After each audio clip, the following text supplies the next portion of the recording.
nous visons les mêmes objectifs, il était tout à fait normal que nous coordonnions nos activités pour éviter des duplications et des conflits inutiles qui ne vont pas dans l'intérêt de cet espace.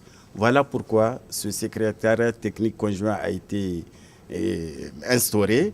Il se réunit 2 fois pour examiner les sujets communs. Et ces réunions sont d'autant plus nécessaires que depuis le 1er janvier 2015, comme vous le savez, c'est le TEC CEDEAO qui régit l'ensemble de cette zone. Donc nous œuvrons tous pour la construction d'un seul marché commun. Et qui dit marché commun dit des politiques communes dans divers domaines utiles, que ce soit la fiscalité, l'agriculture, le commerce, les infrastructures. Tout cela, ce sont des sujets communs que nous discutons et que nous devons discuter avec les CEDEAO, puisque ça concerne l'ensemble de l'espace des 16 pays de cette zone CEDEAO où nous, UEMOA, nous en sommes partie intégrante.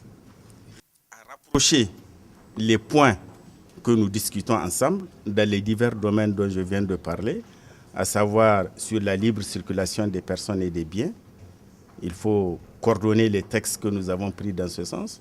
Sur les politiques sectorielles, les politiques agricoles communes par exemple, nous avons rapproché nos points de vue sur ces questions.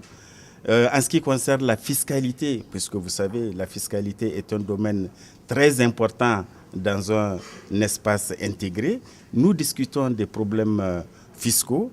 Au niveau de l'UEMOA, nous avons réussi à faire une harmonisation presque intégrale de la fiscalité. Il va falloir faire ce rapprochement avec la CEDEAO pour aller de l'avant dans le domaine de l'harmonisation fiscale également.